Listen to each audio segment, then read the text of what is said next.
Lady Colin Campbell and Phil Dampier, and a Mail on Sunday exclusive has reported that global superstars David and Victoria Beckham are the latest people to be markled, a term coined by critics of the Duchess of Sussex for people ditched by her, with the Beckhams said to be furious after they reportedly accused them of leaking stories to the press. Now, despite Posh and Becks attending the couple's royal wedding back in 2018, there was no reciprocation at Brooklyn Beckham's star-studded wedding or in Miami recently, as Harry and Meghan were notably absent from Becks' grand unveiling of new Inter Miami footballer Lionel Messi at an event that featured Kim Kardashian, Serena Williams and LeBron James. So, Lady C, you've got some exclusive information about what went on between the Beckhams and the Sussexes, don't you?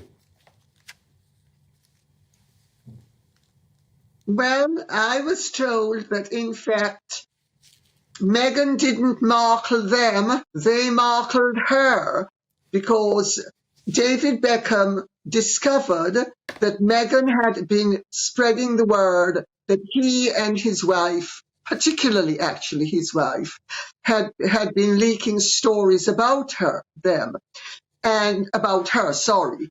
And he was so furious that he is the one who has markled her. He evidently confronted Harry and effectively told Harry, you know, you and your wife can take a flying leap. My wife and I don't need to leak stories about you. And I mean, he evidently didn't say it, but the implication was, excuse me, we are at least as famous as you. Why would we condescend to leak stories about you, and worse, your non-entity of a wife? And so this all took place, you believe, in a conversation between David and Harry? Is that right? Yes, basically. That's what I was told. Wow, OK. Phil Dampier, your take on this?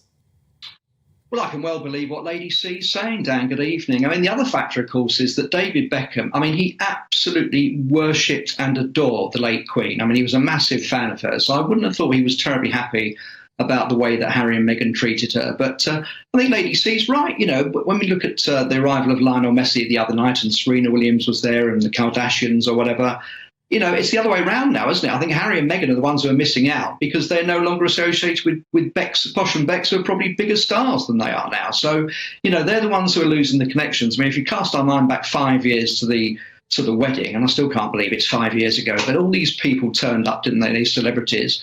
And we thought, how do they know all these people? And, of course, the answer is they didn't. So it's hardly surprising that some of these so-called friendships haven't lasted very long. No, indeed, indeed. And shame on you if you turn up to a wedding having either never met the person or literally having had one conversation with them once. Now, look, King Charles's Scottish tailor has told journalists he would be delighted to craft a kilt for Prince William to wear, despite Wales's reluctance to follow in the footsteps of his father. So King Charles, you know, he's always been very fond of kilts. His eldest son, however, avoids them, despite the family's close links to the country. So Lady C, does Prince William have a duty now as heir to the throne, as the Prince of Wales, to wear a kilt for certain Scottish engagements? Well, I would have said yes. You know, my nephew by marriage is the chief of the clan Campbell, which is the largest and biggest clan.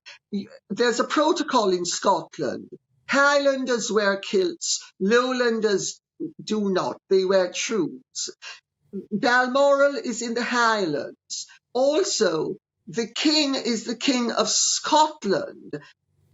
Prince William will one day be the King of Scotland. A part of how he arrived in England as king was via the Stuarts. This, you know, so why is he ignoring the fact that he owes, as a future King of Scotland, he owes, I suppose you'd say, respect to the Scottish people to wear their national dress, because they do. And I mean, I don't expect him to wear it all the time. And in fact, the protocol is that a Lowland Scot does not wear a kilt, and that you rarely are not to wear kilts except in the Highlands. But Phil Dampier, I guess the counter-argument, this could be part of William's modernisation. Yeah, he's been to the Highland Games in Braemar once before wearing a suit. I don't think that went down very well. That was about 15, 20 years ago. Yeah. We got the Highland Games the first weekend in September. I would expect him, if he does turn up, I think he will have to wear a kilt. He doesn't like wearing them. I mean, I've got so many fond memories of covering that event and seeing the Queen and the Queen Mum and Prince Philip. Of watching people. The photographers, of course, always trying to get shots up the kilts to see if they could get any crown jewels. Not that they God, you don't want that. Okay, but Lady C and Phil both agree. William, I'm sorry, like it or not, you're going to be king. You're going to have to grow to love the kilt, I guess. Phil, Dampier, Lady C, thank you both so much. We'll speak later in the week. Welcome back to Royal Sussex Squad, your go-to source for the real story behind Prince Harry and Meghan, the Duke and Duchess of Sussex. If you love a space where we uplift them and call out the nonsense, you're in the right place. Be sure to like, subscribe, and hit that notification bell so you never miss a video. Now, let's get into today's topic. So, the latest smear campaign against Harry and Meghan comes from none other than the usual suspects, tabloid journalists and so-called royal experts who have made it their life's work to trash the Sussexes. The latest claim that David and Victoria Beckham have supposedly cut ties with Harry and Meghan because they were accused of leaking stories. First of all, let's talk about the source of this ridiculous story. When you have people like Lady Colin Campbell, who has made a career out of attacking Meghan with no credibility whatsoever, leading the charge, you already know it's a pile of nonsense. Let's not forget this is the same woman who once claimed Meghan was faking her pregnancy and has been proven wrong time and time again. And yet some still give her a platform to spew these baseless accusations? Now let's break this down logically. David and Victoria Beckham attended Harry and Meghan's wedding in 2018. Their friendship was never plastered all over social media because, unlike the people pushing this fake narrative, real friendships don't need to be performative. Fast forward to Brooklyn Beckham's wedding. Harry and Meghan didn't attend. But guess what? Neither did a lot of people. That doesn't mean there's some kind of feud, and it certainly doesn't mean they were ditched.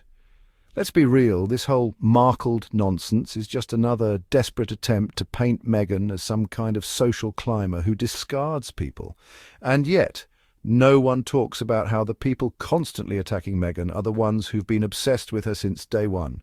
These people are bitter, not because Meghan has cut them off, but because she refuses to engage in their toxic drama. Then we have Phil Dampier and his laughable take that Harry and Meghan are missing out because they weren't at the Beckham events. Newsflash: Harry and Meghan don't need to parade around in desperate attempts to stay relevant. They're global humanitarians, building a legacy that extends beyond tabloid drama. They're respected by world leaders, major charities, and millions of supporters who appreciate the real work they do. Meanwhile, the people criticizing them, just bitter talking heads looking for their next paycheck from a dying industry. And let's talk about the hypocrisy. David Beckham, who absolutely adored the late Queen, has had his fair share of PR blunders, like taking that controversial Qatar ambassador deal despite the country's human rights issues. But do you see these royal experts tearing him apart for that? Nope. Yet they will attack Harry and Meghan for simply breathing. This is the pattern we've seen from the very beginning. The media creates fake scandals, then acts shocked when Harry and Meghan don't engage with them. The so-called royal experts push a narrative that Harry and Meghan are losing friends, when in reality the Sussexes have always been selective about who they let into their inner circle. They don't need to be seen at every high-profile event to prove their worth. Their work speaks for itself. It's time we call this out for what it is, another desperate attempt to discredit two people who simply refuse to play the toxic royal game. And to those who keep spreading these lies, maybe, just maybe, Harry and Meghan aren't the ones being markled. Maybe it's the toxic media that has been rightfully cut off. That's it for today's video, but trust me, we'll be keeping our eyes on the nonsense and calling it out every step of the way. If you enjoyed this breakdown, make sure to hit that like button, subscribe, and turn on notifications so you never miss the truth about the Sussexes. And if you'd like to support the channel, you can do so via Super Thanks. Every bit helps us keep bringing you the content you love. Until next time, stay loud, stay proud, and keep supporting Harry and Meghan. See you in the next video.